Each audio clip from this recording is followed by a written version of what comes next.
Haleluya. Kita akan buka kitab Mazmur ya. Satu ayat, Mazmur 119 ayat 130.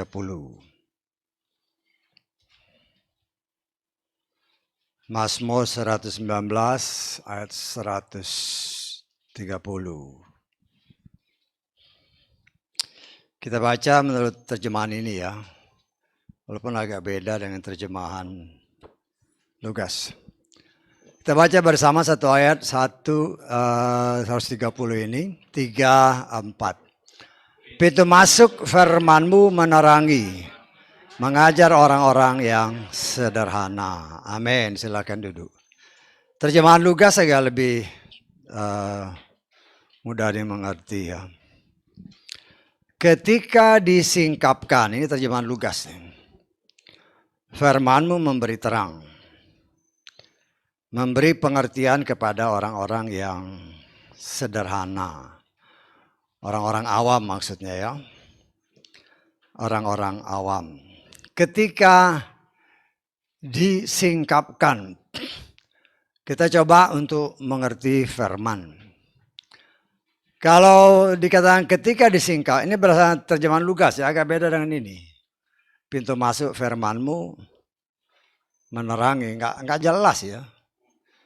Memang mungkin ini diambil dari King James ya. King James agak mirip ini, coba kita lihat King James ya. Agak mirip dengan ini. The entrance of thy words give light. Jadi memang agak mirip dengan, mungkin dia ambil dari King James. Tetapi berdasarkan keterangan di depan dia tidak diambil dari King James ya. Tapi itu diambil dari terjemahan Hebrew Greek English Bible ya. Tapi dalam kenyataannya terjemahan ini mirip dengan terjemahan King James.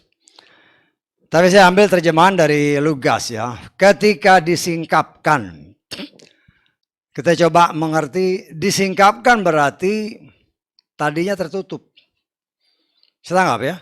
Disingkapkan berarti terbuka atau dibuka atau diuraikan. Artinya firman Tuhan itu secara umum kita bisa menerjemahkan bahwa dia tertutup bagi siapapun. Khususnya bagi manusia. Ya. Bagi manusia dia tertutup. Tetapi di sini dikatakan ketika disingkapkan. Jadi ada waktu di mana firman itu disingkapkan, dibuka. Ya. Firman itu adalah pribadi Tuhan itu sendiri. Ya. Dan firman itu adalah rahasia. Ya. Namanya rahasia itu pasti hanya dibuka bagi orang yang bisa dipercaya. Saya tanggap ya. Umpamanya saudara ya rumah tangga lah, suami istri kan. Ada barang-barang yang berharga mungkin ya disimpan di lemari ya. Ya kalau barang-barang yang berharga contohnya emas lah ya. Saudara bayangkan rumah saudara lah, rumah kita. Ya. Mau masuk rumah ada pagar. Tahu enggak? Pagar pakai gembok. Ya. Gembok dibuka, masuk. Ada pintu utama. Ya. Pintu utama juga kadang-kadang pakai gembok juga. Masuk lagi. Kita bisa masuk kenapa? Karena ada kuncinya. Bisa ditangkap sama saya. Kita masuk karena ada kunci. Kalau nggak ada kunci kita nggak bisa masuk. Kemudian masuk ke dalam rumah. Ya rumah kita masuk ke kamar. Ada kuncinya lagi. Tahu nggak? Bayangin rumah sendiri lah. Masuk ke rumah. Masuk kamar ada kunci. Kunci lagi. Ya. Dan biasanya kunci depan, pagar, mungkin sama kunci rumah yang depan, itu mungkin satu iketan kan biasanya. Ya saya bayangin rumah saya lah, satu iketan. Kenapa? Karena saya punya serep kunci kan banyak. Karena saya, istri saya, anak-anak saya semua punya itu. Paling sedikit mereka bisa masuk pekarangan, bisa masuk rumah. Itu semuanya punya anak-anak saya. Ya, kecuali yang besar ya, yang besar sama yang satu di Kalimantan ya itu nggak perlu lah. Karena yang besar sekali kan dia lebih sering di Bogor, jadi nggak. Ya paling ya anak-anak saya yang suka ke rumah, itu mereka semua punya kunci pagar sama kunci masuk ke dalam rumah. Tapi kunci masuk ke kamar mereka nggak punya. Paling ya istri saya kasih sama anaknya yang bungsu karena mereka di rumah kan. Masuk ke kamar ada kunci yang biasanya terpisah dari kunci yang dua tadi. Lu udah masuk ke kamar, kita mungkin ada barang berharga. Katakan emas. Lo itu kan tidak ditaruh di tempat tidur. Ya mungkin ditaruh di lemari. Lemari ada kunci lagi. Dan biasanya di dalam lemari pun ada lagi tempatnya. Karena namanya barang-barang berharga kan. Jadi berapa kali kunci itu? Ya. Untuk mendapatkan sesuatu yang berharga, ya. Banyak orang yang sangat kaya raya dengan begitu banyak macam harta bendanya di dalam, tentu banyak kunci-kuncinya. Dan kunci-kunci ini tidak semua orang walaupun anggota keluarga, tidak semua orang punya kunci.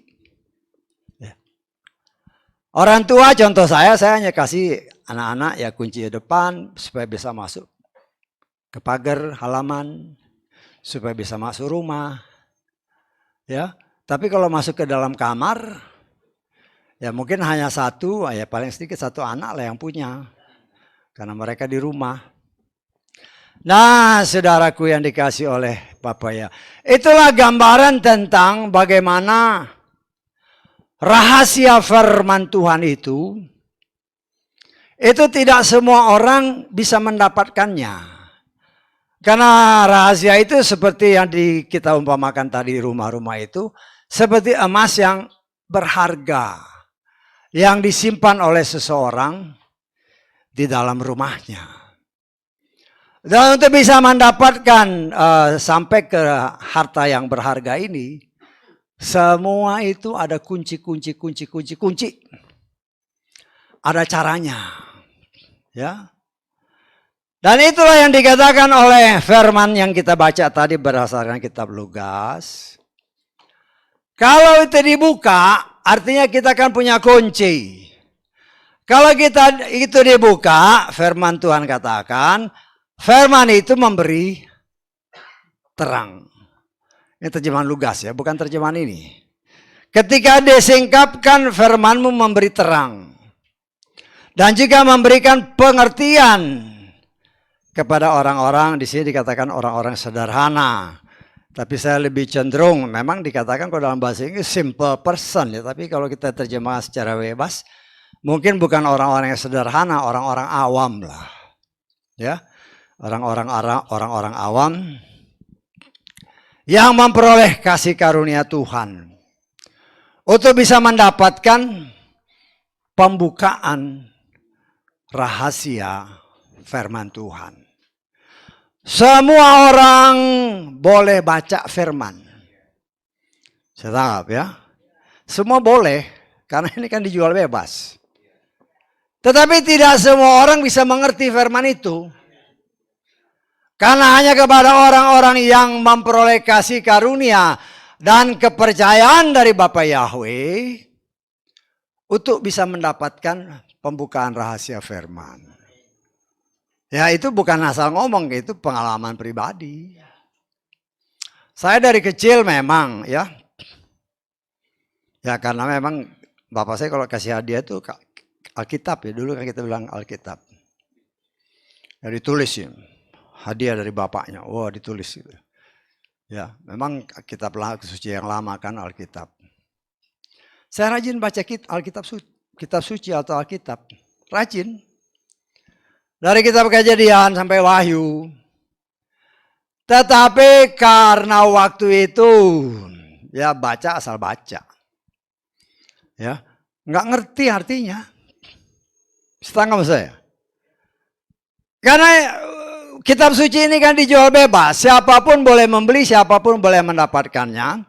Tetapi ketika kita membaca firman itu, baru kita menyadari kita nggak ngerti apa ini maksudnya.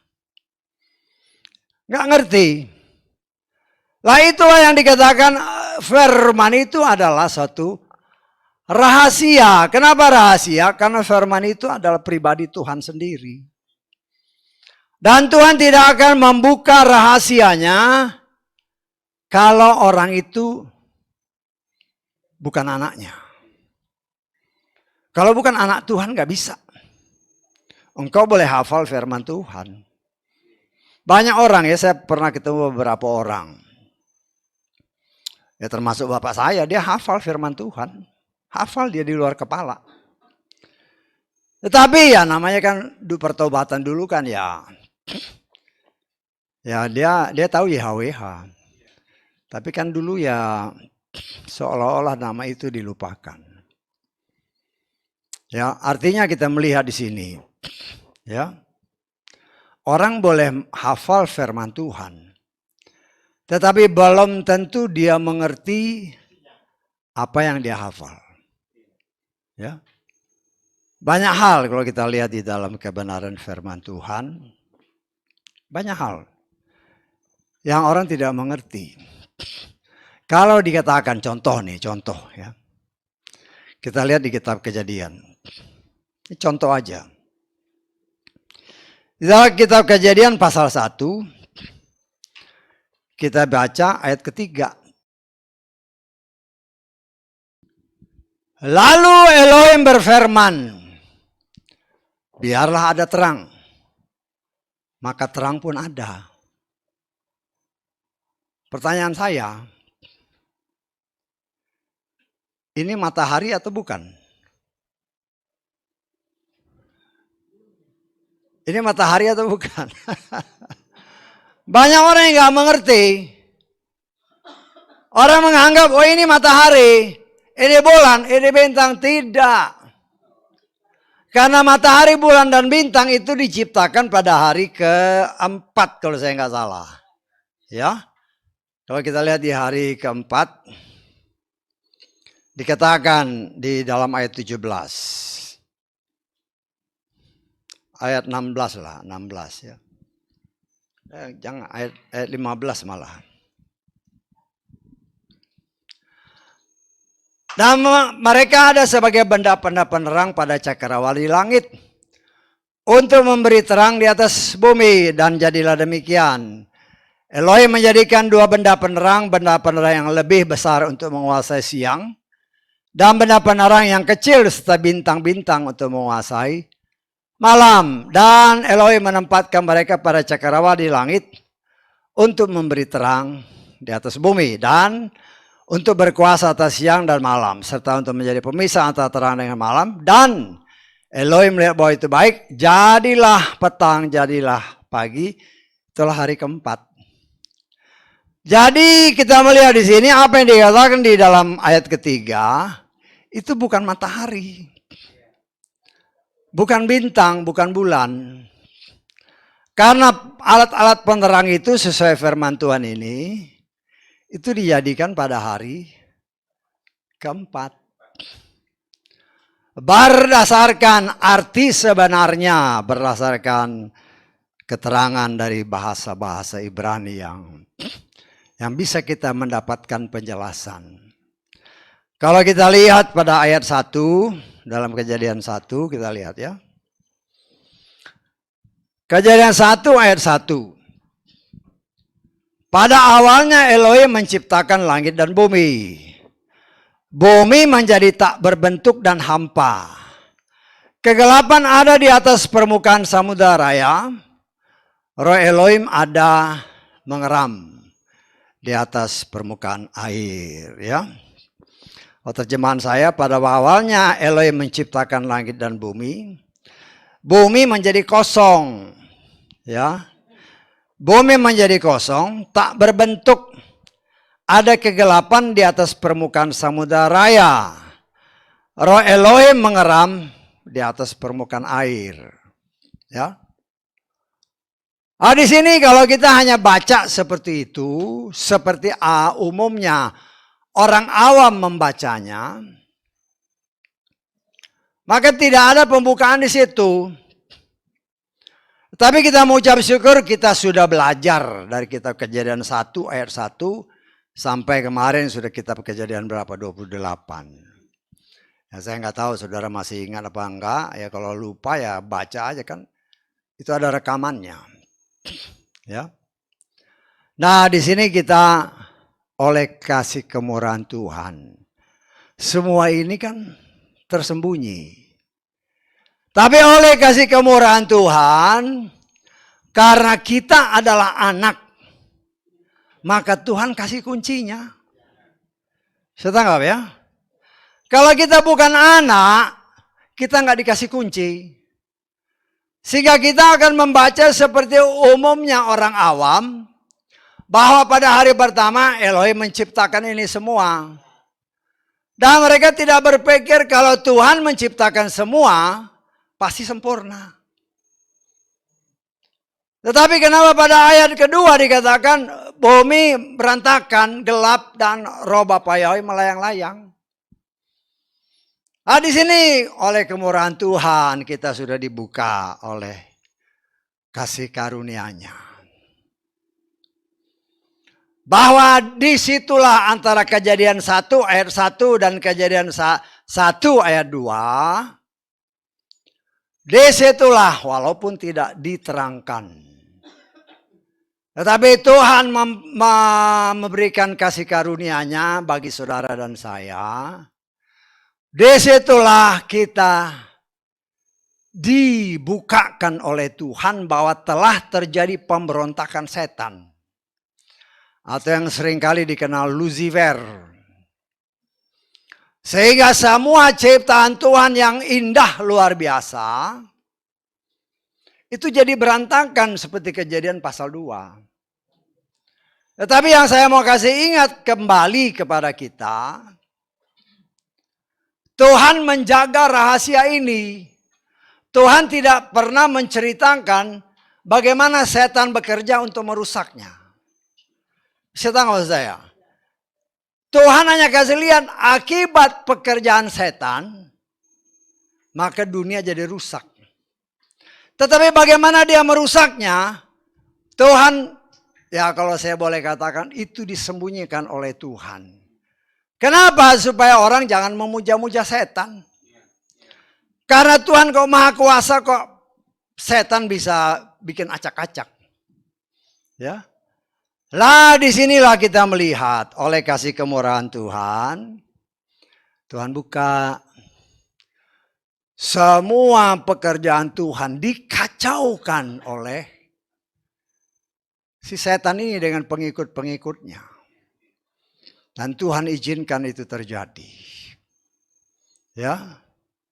Walaupun tidak diceritakan, tetapi kita oleh kemurahan Tuhan diberi hikmat. Itu pekerjaan setan. Bagaimana setan bekerja? Tidak disingkap. Tetapi hasil kerjanya dikasih lihat sama Tuhan. Bumi jadi berantakan. Bumi jadi gelap. Dan Tuhan mau memulihkan kembali kondisi dunia yang sudah rusak.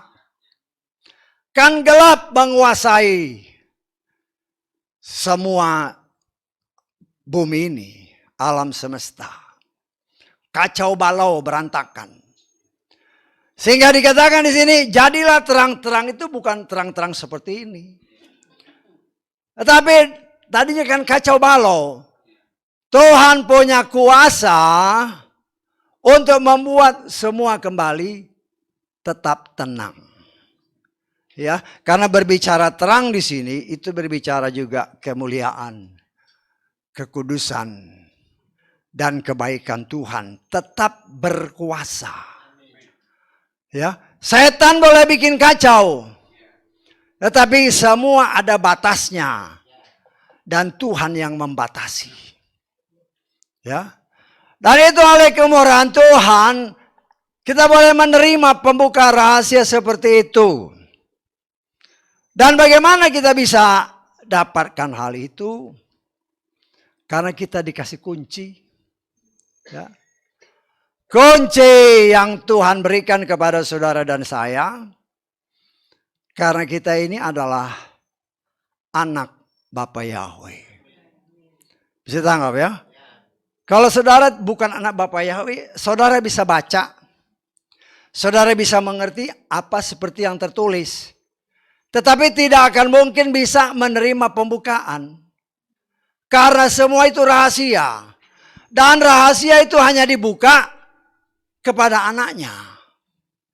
Dan kita ini bagaimana mungkin kita bisa jadi anak? Itulah kemurahan Tuhan.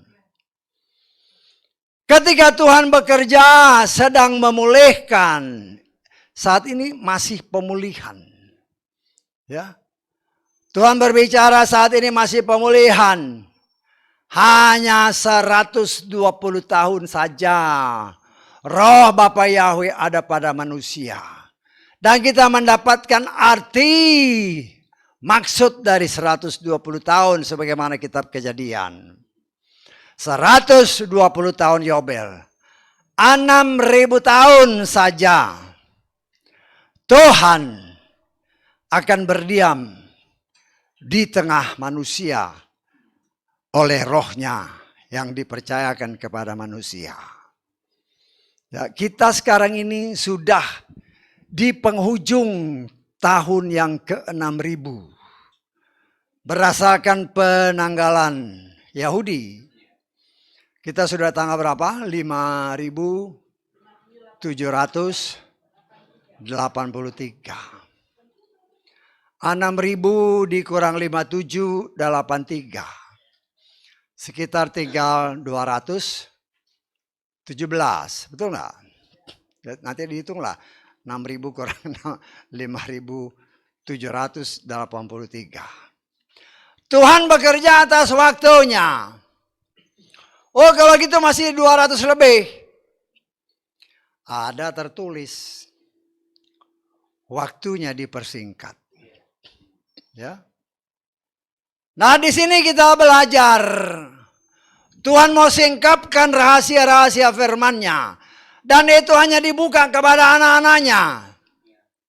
Dan kita mengetahui bahwa ketika dunia ini dikacaukan oleh si setan.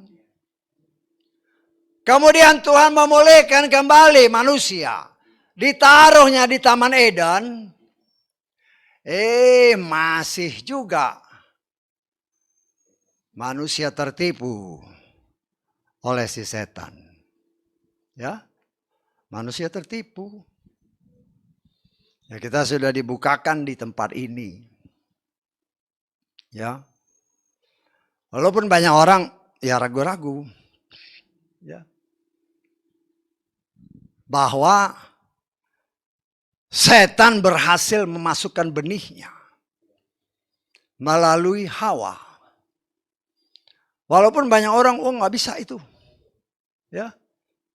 Padahal banyak firman yang menyatakan ada anak Tuhan, ada anak setan. Apakah firman itu salah? Ya. Dan kalau kita menggali kembali, karena banyak orang memang terpaut kepada firman yang ditulis dalam Kejadian pasal 4. Ya kalau kita lihat ya. Kejadian pasal 4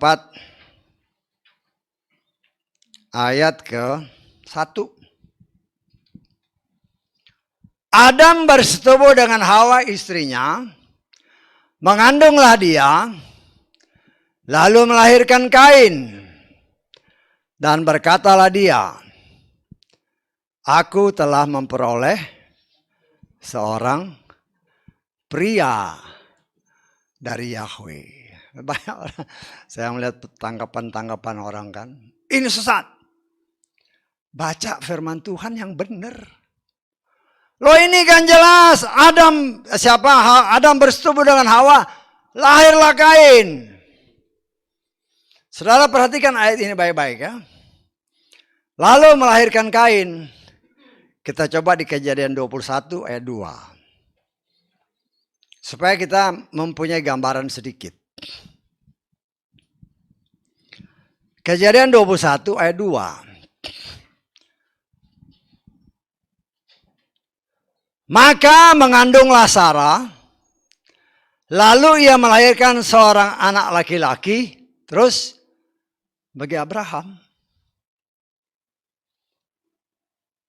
Dia melahirkan anak laki-laki bagi Abraham, berarti itu anak Abraham.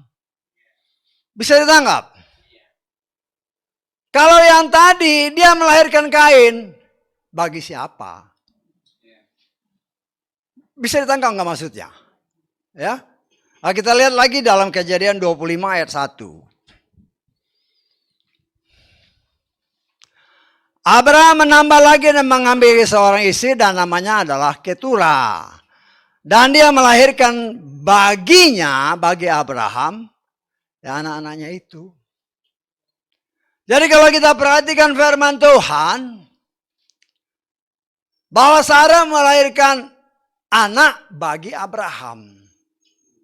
Ketura melahirkan anak bagi Abraham. Demikian juga semua keturunan lain. Tetapi di dalam kitab Kejadian pasal 4 tidak disebut bahwa Kain dilahirkan untuk Abraham. Tidak. Tidak ada ayatnya. Ya. Kain dilahirkan bagi Adam. Tidak ada ayatnya. Tapi dikatakan Adam memang bersetubuh dengan Hawa. Lahirlah Kain. Bagi siapa? Karena nanti pengakuan daripada si Hawa, aku mendapatkan pria, udah dewasa.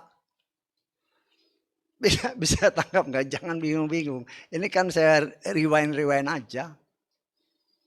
Karena Yesua berkata, bapakmu setan. Pertanyaannya, Yesua itu kira-kira ngomongnya main-main atau benar? Betul nggak? Kita lihat di dalam kitab Yohanes ya. Supaya kita bisa membedakan bahwa memang ada keturunan setan, ada keturunan Bapa Yahweh. Yohanes pasal ke-8 ayat 44.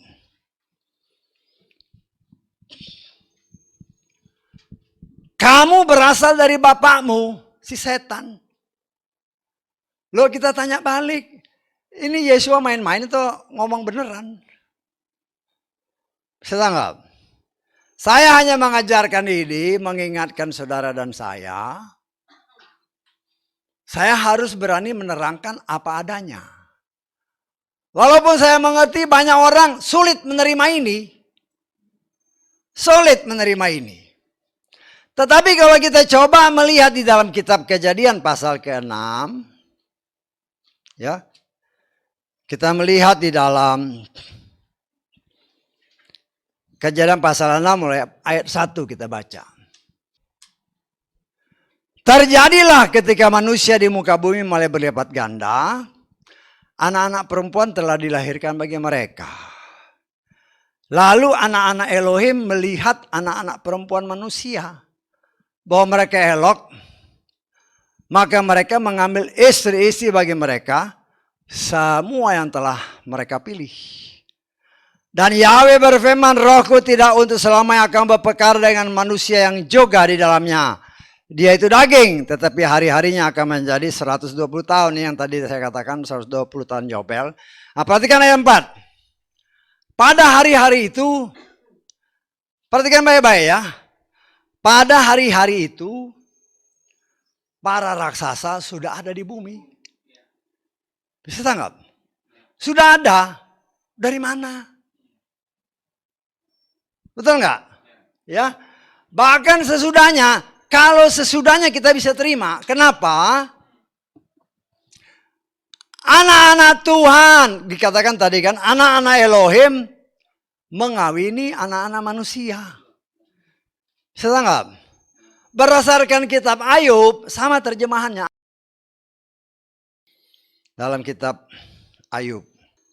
Ayub pasal ke-1. Ayat ke berapa ini? Ayat ke-6.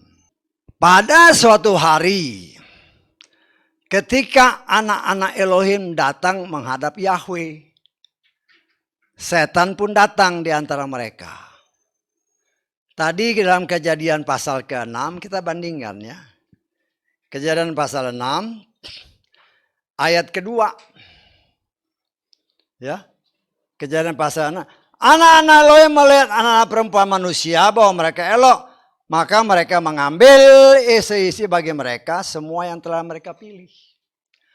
Anak-anak Elohim berdasarkan kitab Ayub. Itu pasti malaikat. Malaikat yang jatuh kata kitab Yudas. Ya. Malaikat mengawini manusia. Berdasarkan kitab Kejadian tadi. Lahirlah apa? Raksasa.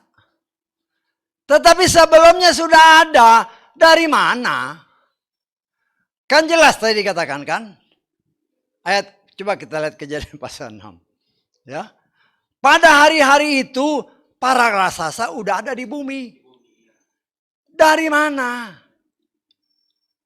Inilah yang saya menafsirkan. Saya. Walaupun banyak orang menentang tapi berdasarkan ayat-ayat firman ini. Ya. Karena di dalam kitab Kejadian pasal 6 ini, malaikat yang jatuh mengawini manusia, perempuan, lahirlah raksasa. Tetapi sebelumnya sudah ada raksasa. Dari mana saya menafsirkannya? Itulah pekerjaan Lucifer yang telah menjinahi Hawa, lahirlah Kain. Karena itu Yesus berkata, bapakmu setan. Setan enggak? Paulus Rasul atau Yohanes Pembaptis pun menyatakan, kamu keturunan ular biludak. Apa itu salah? Rasul Yohanes pun menyatakan, ya, kamu berasal dari si jahat. Apa itu salah? Loh, saya mengimani bahwa apa yang dikatakan firman Tuhan itu adalah kebenaran. Ada anak setan, ada anak Tuhan. Disitulah saya berani menyatakan, ya, ada orang yang ditetapkan untuk diselamatkan, ada orang yang ditetapkan untuk dibinasakan. Baik dalam Efesus pasal 1 kita lihat ayat keempat. Efesus pasal 1 ayat keempat. Sebagaimana di dalamnya dia telah memilih kita. Sebelum apa? Sebelum permulaan dunia. Jadi dia sudah memilih. Tapi banyak orang yang gak percaya. Tapi kalau dikatakan Tuhanmu maha kuasa enggak? Maha kuasa. Kamu percaya enggak bahwa dia awal dan dia akhir? Percaya. Percaya enggak kalau dia sudah ada dulu, sekarang ada, nanti pun dia sudah ada? Percaya. Kalau nanti dia sudah ada saat ini, maka dia sudah tahu siapa yang akan selamat. Loh, banyak orang, loh kalau dia sudah tahu buat apa saya ibadah? Loh ini berarti kau keturunan setan. Bisa nggak maksud saya? Ya. Nah, kita melihat di dalam 2 Petrus pasal 2 ayat 12. Namun mereka ini bagaikan hewan liar yang tak berakal. Perhatikan. Yang dilahirkan sebagai tangkapan dan tumpasan. Yang di dalamnya mereka tidak menyadari bahwa ketika menghujat, mereka akan dihancurkan dan dalam kebinasaan. Dalam terjemahan lain, ada yang dilahirkan seperti binatang untuk dibinasakan. Lah ini yang saya tafsirkan, inilah memang manusia setelah setan masuk, itu DNA sudah nyampur. Banyak orang bingung, DNA nyampur. Loh, pakai logika sedikit. Adam manusia yang pertama. Amin. Kemudian Hawa diciptakan dari siapa? Dia ambil dari Adam kan? Pakai logika. Logika nih. Pengetahuan dikit lah. Kira-kira darahnya sama nggak? Hawa itu diambil dari Adam kan? Kira-kira darahnya sama nggak? Memang kita tidak tahu darahnya apa. Tetapi berdasarkan pengetahuan medis yang kita miliki saat ini, paling sedikit ada 4 golongan darah. A, B dan O. Dan ada lagi darah-darah khusus. Paling sedikit 4. Loh, dari 1 kok jadi 4? Bisa tahu nggak maksud saya? Berarti itu pekerjaan setan sudah merusak sejak ada di Taman Eden. Ya, bisa masuk di akal nggak? Kita akan logika. Karena firman Tuhan bilang memang Adam ditidurin dulu sama Tuhan, diambil tulang rusuknya, jadikanlah Hawa. Logikanya darahnya sama, DNA-nya sama. Tidak disebut apa ya, mungkin O ya AB, nggak tahu kita.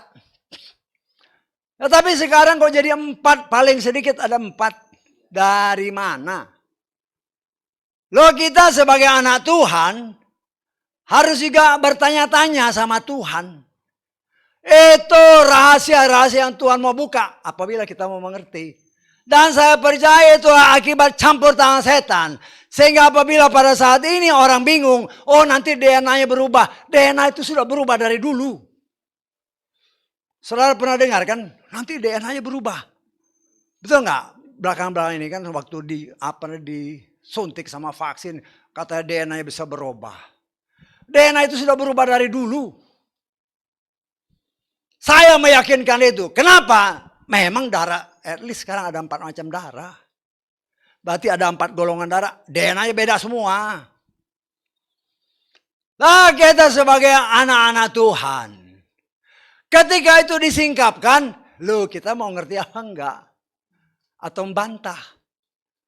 Loh, saya mengucap itu ketika pengajaran ini tentang ya kita sedang belajar orang pilihan, banyak orang yang nentang. Ya, apalagi dikutip dari kitab Kejadian pasal 4 itu. Karena banyak orang yang tidak memperhatikan, kita lihat lagi Kejadian pasal 4. Ayat 1.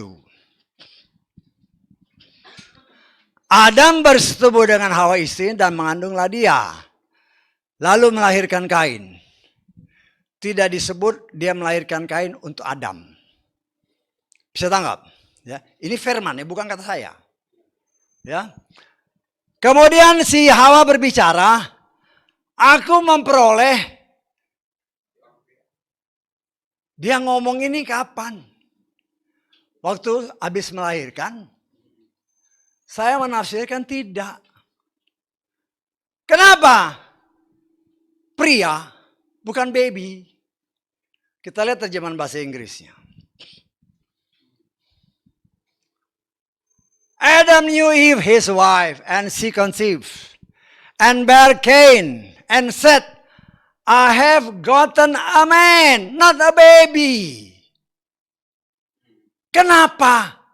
Itu harus jadi pertanyaan. Why? A man, not a baby.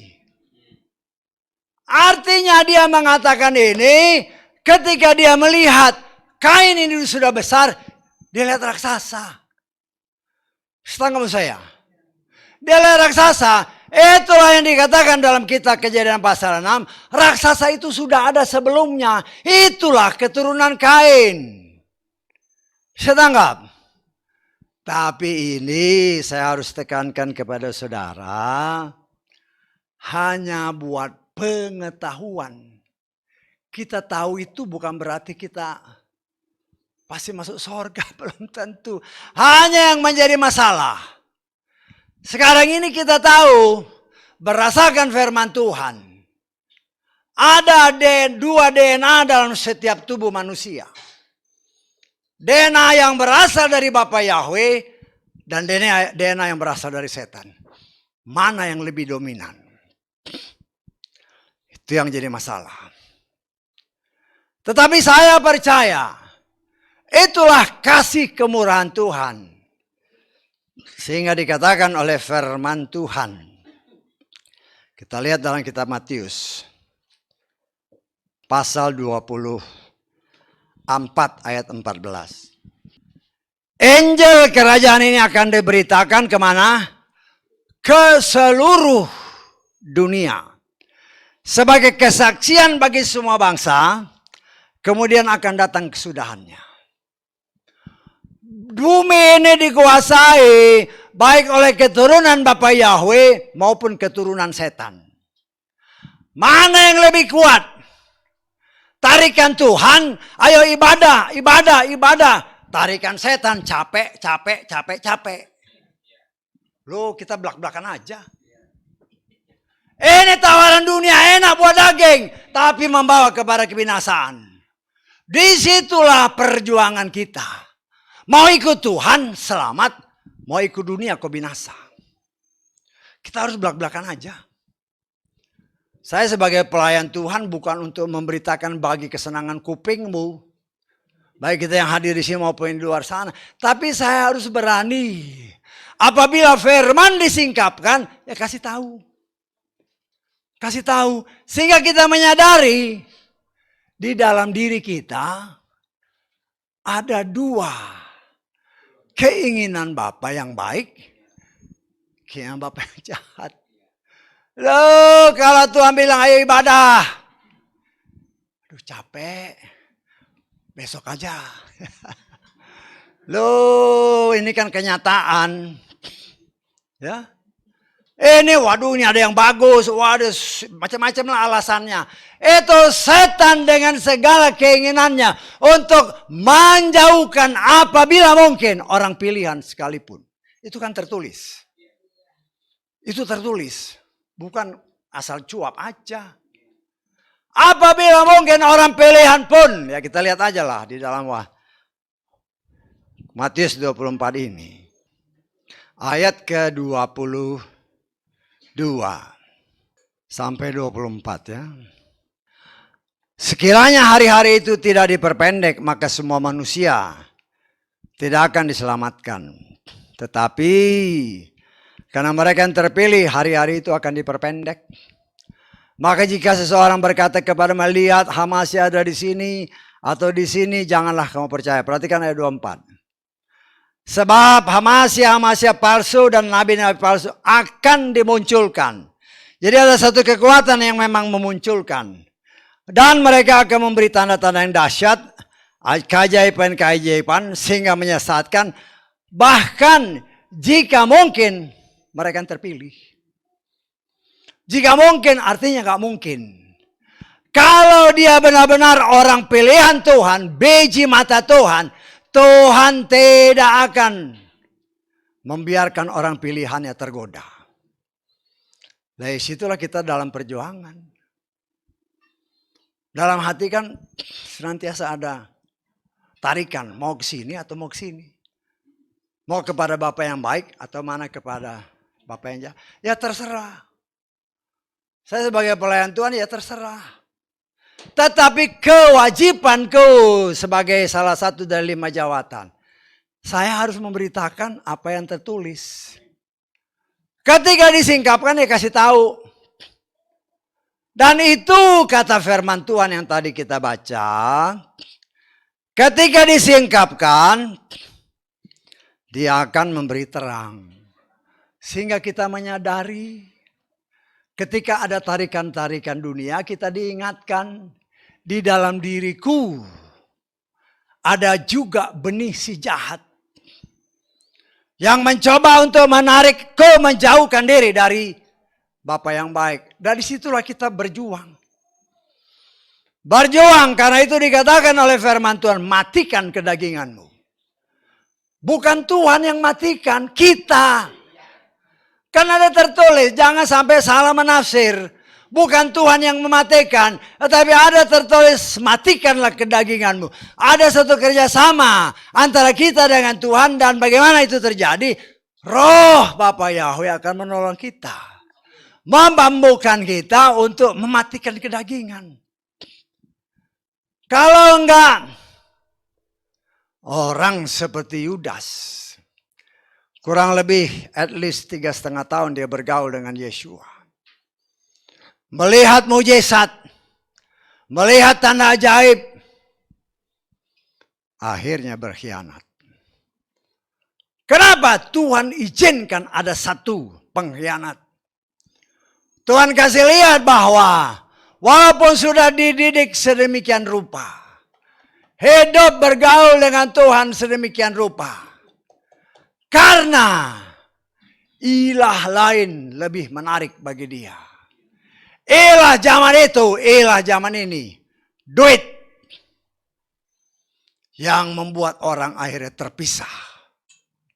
Dan akhirnya apa? Ya binasa. Binasa. Dan kita oleh kemurahan Tuhan diberi pengertian. Loh, kita ini sekarang mau kemana? Ya, saya sebagai pelayan Tuhan, ya saya mengajak, saya bisa mengajak. Ayo, kita mau selamat. Waktunya sudah tidak lama lagi. Ayo ibadah, karena ada tertulis harus lebih sering kita beribadah, karena waktu sudah semakin dekat. Dan bukan sesuatu hal yang kebetulan. Ya, apabila dulu kan kita cuman katakanlah ibadah hari Minggu kan. Tapi kan dorongan Roh Kudus. Ayo ibadah. Sabat. Ya. Ibadah Sabat. Ya kita lakukan. Saya nggak tahu, saudara masih ingat kita Sabat pertama hari apa? Mungkin nggak ada yang ingat kan? Kita mulai Sabat itu bulan Juli. Tanggal 2 Juli tahun kemarin. Hampir setahun. Ya. Itu karena dorongan Roh Kudus. Sehingga alasan-alasan yang tadinya kita buat. Ya pertama ya banyak orang kerja. Kalau yang hadir nanti cuma berapa orang. Ya. Terus kita juga menerjemahkan. Sabat itu kan artinya hari libur, hari istirahat. Hari istirahat kita kan cuma hari Minggu. Berdasarkan aturan dari pemerintah. Tetapi Roh Kudus terus bekerja, ayo. Berapapun datang ibadah. Karena ada tertulis, ingatlah hari Sabat dan kuduskanlah. Loh itu perintah bukan kata saya. Dan kita mengucap syukur. Itu pun menggenapkan apa yang tertulis. Kita baca Ibrani 10 ayat 25. Dengan tidak mengabaikan pertemuan ibadah kita sendiri. Sebagaimana kebiasaan beberapa orang. Malah sebaliknya. Semakin saling menasihati sebagaimana kamu melihat harinya sudah semakin dekat. Dalam terjemahan Lukas. Janganlah kita mengabaikan pertemuan ibadah kita. Sebagaimana kebiasaan beberapa orang. Sebaliknya. Marilah kita saling menasihati bahkan lebih lagi.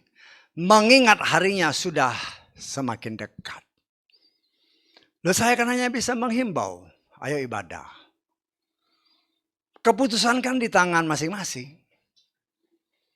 Keputusan di tangan masing-masing. Bagaimana kerinduan hati kita? Disitulah roh Bapa Yahweh bekerja dalam kita masing-masing. Mana tarikan yang lebih kuat? Nah, kita ambil keputusan. Keputusan itu bukan dari Tuhan, keputusan dari kita. Itulah bentuk kasih Tuhan. Tuhan tidak mau terjadi pemberontakan seperti Kejadian 1 ayat 1 dan 2. Karena begitu besar kasihnya kepada ciptaannya. Si Lucifer jadi pengkhianat. Karena itu ketika dia memulihkan kembali kondisi dunia, Tuhan memberikan pilihan. Yang banyak orang hanya baca, asal baca. Ada pohon kehidupan, ada pohon pengetahuan baik dan jahat. Tapi tidak mengerti apa maksudnya. Itulah bentuk kasih Tuhan. Kau mau pilih mana? Pilih hidup atau pilih mati? Kan itu kan. Dua pohon itu kan pilih hidup atau pilih mati. Tuhan berikan kebebasan. Kehidupan itu hanya ada pada Bapa Yahweh. Tetapi Tuhan kasih silakan pilih. Dan kita melihat saudaraku yang dikasih oleh Bapa Yahweh. Oleh kasih kemurahan Tuhan. Ketika kita dicelikan, nanti apa yang saudara dengar hari ini, baca lagi di rumah.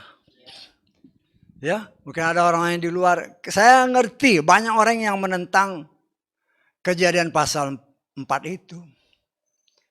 Tapi kalau dia baca sungguh-sungguh ayat-ayat yang lain, tidak ada kata-kata yang menyebutkan bahwa Hawa melahirkan Kain untuk Adam. Tidak ada ayatnya. Tetapi kejadian yang lain, Sarah melahirkan bagi Abraham. Istri-istrinya melahirkan bagi Abraham. Atau bagi Yitzhak. Atau bagi Yakub. Loh, kenapa? Disitulah rahasia yang Tuhan mau buka bagi orang yang mau.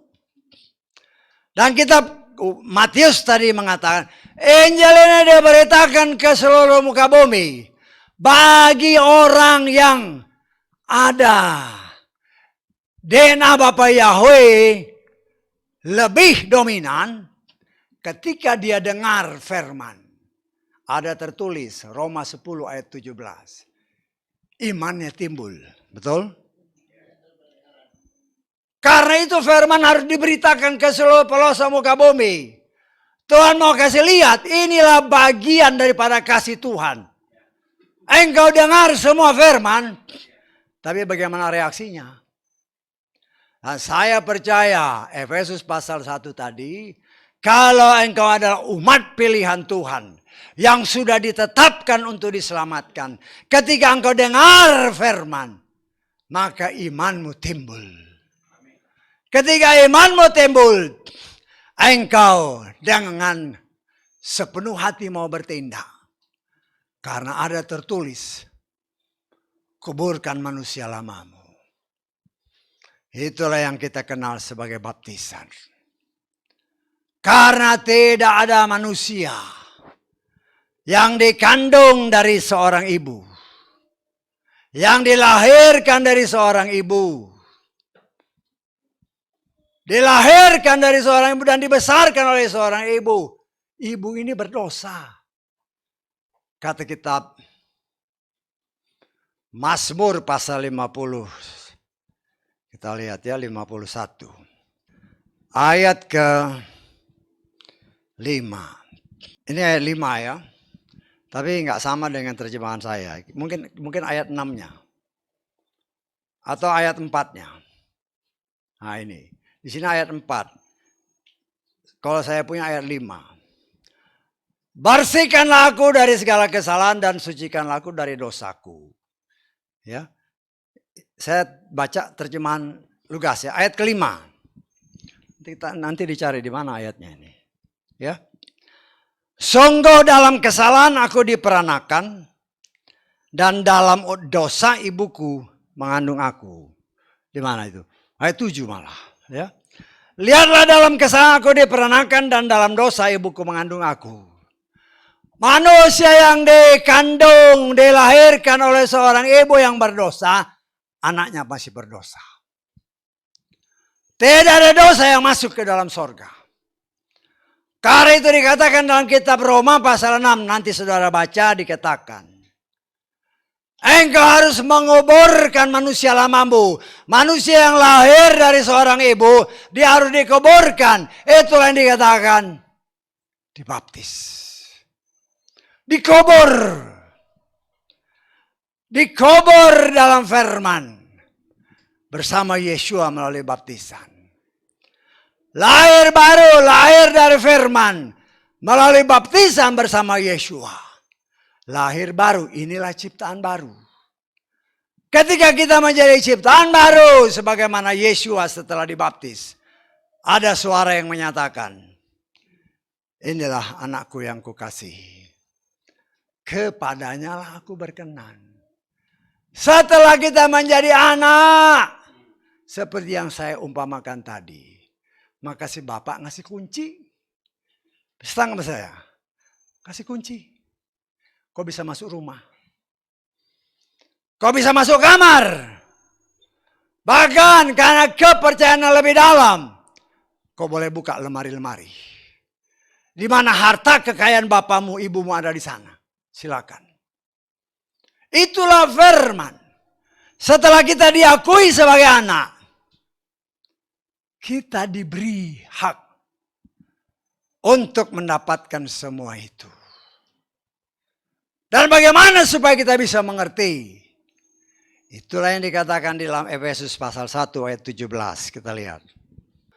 Supaya Elohim Tuhan kita Yeshua Mashiach Bapa kemuliaan. Perhatikan. Dapat memberikan kepada kamu roh hikmat dan penyingkapan. Dalam pengenalan akan dia. Dalam terjemahan lain. Supaya Tuhan Bapa Yahweh memberikan kepada saudara dan saya roh hikmat dan pewahyuan. Untuk kita bisa mengenal dia dengan benar. Melalui apa? Melalui firman-Nya. Karena firman itu adalah pribadinya sendiri. Ya, firman itu adalah pribadi Tuhan sendiri. Kita lihat di dalam kitab Kolose pasal 1. Ayat ke-15 mulai. Dialah gambar Elohim yang tidak kelihatan, yang sulung dari segala ciptaan. Sebab oleh dia segala sesuatu telah diciptakan. Yang ada di dalam sorga, yang ada di atas bumi, yang kelihatan dan yang tidak kelihatan. Bahkan tahta-tahta atau para pemegang kekuasaan, atau penguasa atau otoritas. Segala sesuatu telah diciptakan melalui dia dan bagi dia. Siapa dia? Dialah Yeshua. Dialah Bapa Yahweh. Tetapi kita melihat orang seperti para murid sekalipun tidak mengenal dengan benar. Kita lihat di dalam Yohanes pasal ke-14. Kita baca mulai ayat 7. Jika kamu telah mengenal aku, tentu kamu pun mengenal Bapakku. Dan sejak sekarang kamu mengenal dia dan telah melihat dia. Nah ini perhatikan, ini Filipus salah satu murid. Filipus berkata kepada Tuhan, tunjukkanlah Bapa kepada kami dan itu cukup bagi kami. Yesus berkata kepada, telah demikian lama aku ada bersama kamu. Dan engkau belum mengenal aku, Filipus. Siapa yang melihat aku, ya sudah melihat Bapa. Bagaimana engkau berkata tunjukkanlah Bapa kepada kami? Apakah engkau tidak percaya bahwa aku di dalam Bapa dan Bapa di dalam aku? Firman yang kukatakan kepadamu, aku tidak mengatakan dari diriku sendiri. Tetapi Bapa yang tinggal di dalam aku, dia sendirilah yang melakukan pekerjaan-pekerjaan itu. Percayalah kepadaku bahwa aku di dalam Bapa dan Bapa di dalam aku. Jika tidak, percaya juga kepadaku karena pekerjaan-pekerjaan sendirian. Baca seterusnya. Filipus itu murid Tuhan. Belum kenal. Kenapa? Belum dicurahkan Roh Kudus. Tetapi kepada saudara dan saya ketika kita mau menguburkan manusia lama. melalui baptisan. Ada tertulis. Baptis, bertobat. Beri dirimu dibaptis, maka engkau akan selamat dan akan menerima karunia-karunia Roh Kudus. Dan itulah yang kita alami. Sehingga oleh kasih kemurahan Tuhan, saudara dan saya diberi kemurahan Tuhan untuk menerima pembukaan rahasia firman. Dunia tidak ngerti. Bahkan dunia menentang. Dunia menentang. Ya. Kalau dikatakan Yesus bilang tadi seperti Yohanes kan, bapakmu setan. Lo pikir baik-baik apa Yesus itu ngomong main-main? Tidak mungkin dia main-main. Tidak mungkin. Yesus tahu memang ada yang bapaknya setan. Karena itu ada tertulis, ada anak Tuhan, ada anak setan. Mana yang lebih dominan? Nah itu ada di dalam kita, saudara dan saya. Karena itu ketika ada tarikan dari Roh Kudus, ayo ibadah. Loh si setan capek. Besok juga bisa. Ya kan pamanya hari Sabtu kan. Wah siang-siang mau ngapain? Enak-enak tidur. Lah itu. Padahal ada tertulis, ingatlah hari Sabat, kuduskan dia. Gak apa-apalah hari Minggu aja. Lo ya terserah, the decision is yours. Keputusan ada di tanganmu, bukan di tangan Tuhan. Ingat ya, saya ingatkan kepada kita semua. Keselamatan kita itu bukan tergantung kepada Tuhan lagi. Tapi tergantung kepada kita. Pribadi lepas pribadi. Karena ada tertulis. Kerjakanlah keselamatanmu sendiri. Tuhan sudah siapkan ini jalannya. Tergantung kita kan. Mau nggak? Kalau nggak mau ya binasa. Itulah baiknya Tuhan. Kenapa? Karena Tuhan sudah menyiapkan langit yang baru, bumi yang baru. Dan dia tidak mau lagi ada pengkhianat seperti Lucifer. Di langit yang baru dan bumi yang baru. Karena itu sejak penciptaan kembali dia berikan pilihan. Mau pilih ikut Tuhan atau mau pilih setan. Silakan. Keputusan ada di tangan kita. Dan saya sebagai seorang pelayan Tuhan, saya percaya. Kita yang mau beribadah kepada Tuhan, kenapa? Kita mau selamat. Kita mau masuk surga. Tetapi untuk bisa masuk surga, seperti pengajaran kemarin, seperti kesaksian tadi, untuk naik tangga memang harus ada usaha. Ada energi yang kita butuhkan untuk bisa naik tangga. Kalau engkau tidak punya energi, nggak bisa naik tangga. Mungkin separuh naik udah jatuh. Energi itu datang dari mana? Makanan. Makan itu dari mana? Yesus berbicara. Manusia hidup bukan dari roti ini saja, tapi dari setiap firman yang dinyatakan Tuhan.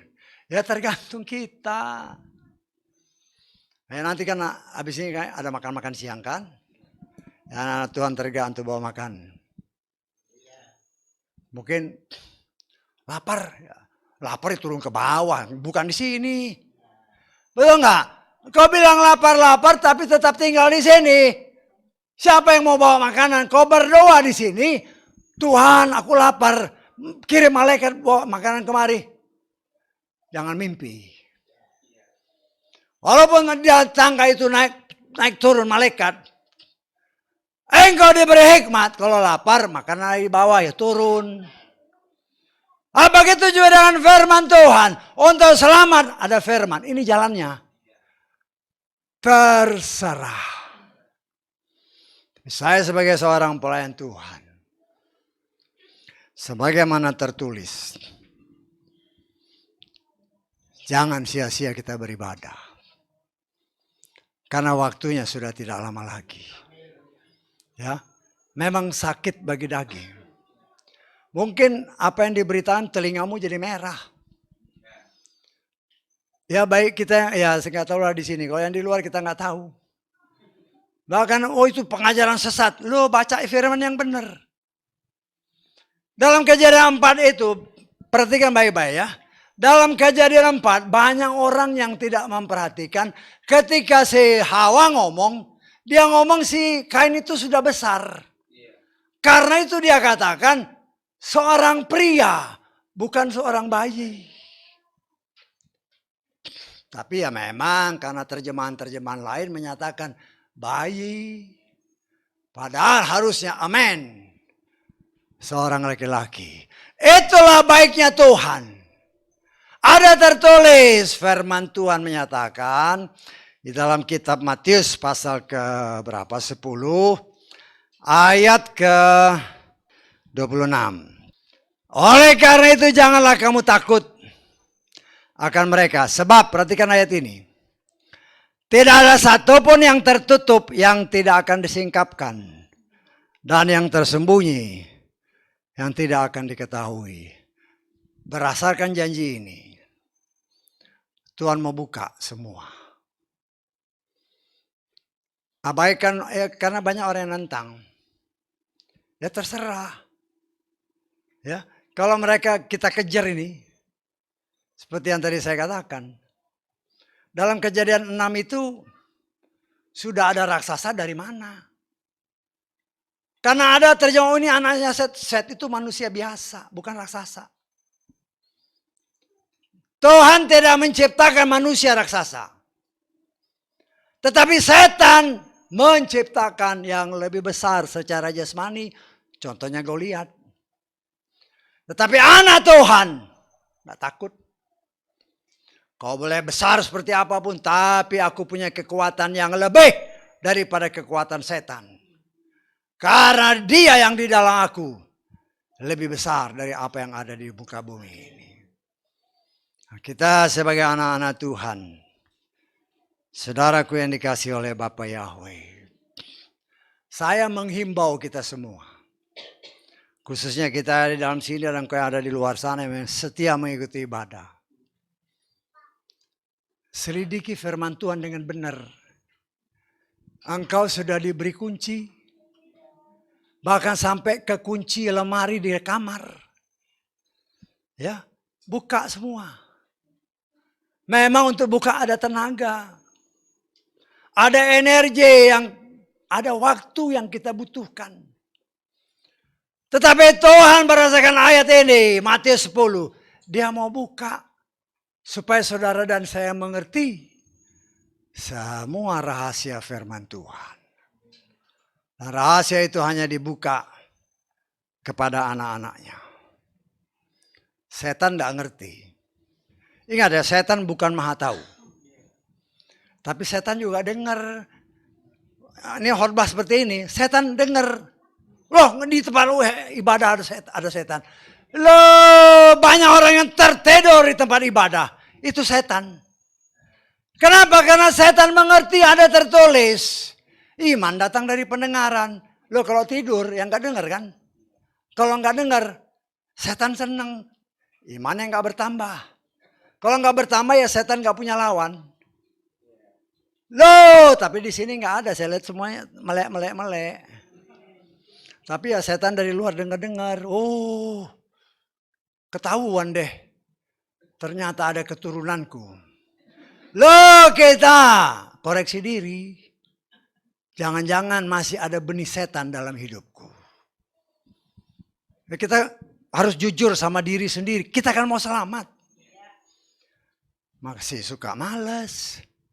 Masih suka bohong. Masih suka ngomong besar. Ya masih yang duniawi-duniawi itu. Kemewahan dunia. Itu harus kita tanggalkan. Siapa yang tanggalkan? Kita. Bukan saya. Saudara dan saya, kita sama-sama.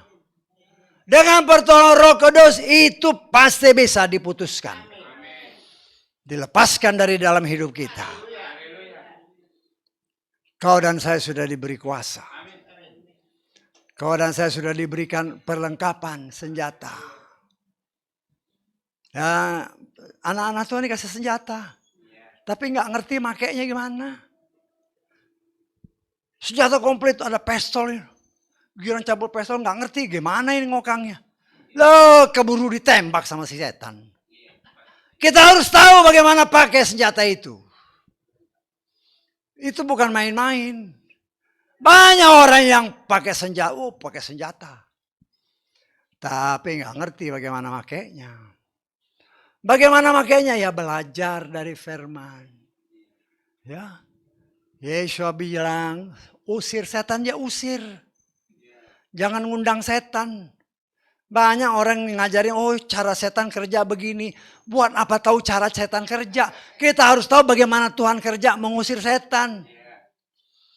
Tapi itulah banyak orang 5 jawatan ini memutarbalikan apa yang harus dikerjakan. Karena ada keinginan-keinginan yang mau mengenakkan kedagingan. Mau populer. Banyak kan sekarang pelayan Tuhan mau populer. Sehingga yang diperkenal ini caranya kayak gini. Akhirnya terkenal di luar sana. Menurut Bapak ini, kalau kayak begini caranya gini. Tuhannya mana? Saudara bisa tangkap maksud saya? Harusnya pelayan Tuhan ajarkan, ada tertulis. Jangan bikin metode sendiri. Metodenya hanya firman. Ada tertulis, kayaknya begini, harus begini. Jangan bikin metode, Tuhannya hilang. Yang ditonjolkan berdasarkan kata Bapak ini harus begini. Dan itu terjadi. Saudaraku yang dikasihi oleh Bapak Yahweh, banyak macam tipuan sejahat. Seperti apa yang dikatakan tadi. Hamasya palsu. Mereka melakukan mujizat. Mereka melakukan tanda-tanda ajaib. Bagaimana kita bisa membedakan ini palsu atau asli? Semua ada patokan. Ada standar. Standar kita adalah firman Tuhan. Torah. 66 kitab. Itu standar. Di luar itu, sorry.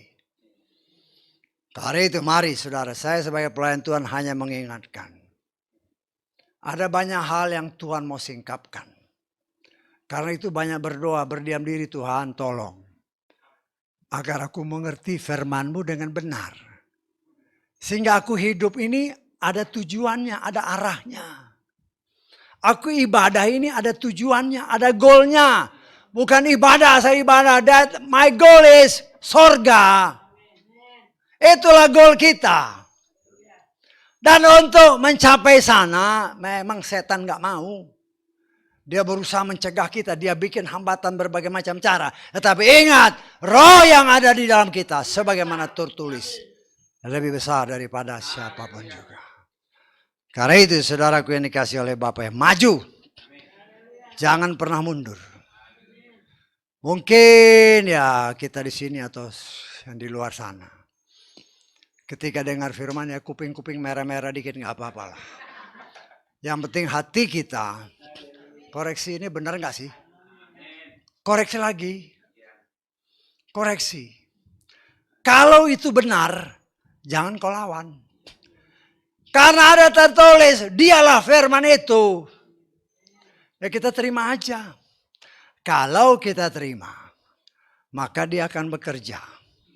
Kalau dia bekerja, dia akan membersihkan kita dari semua benih-benih setan.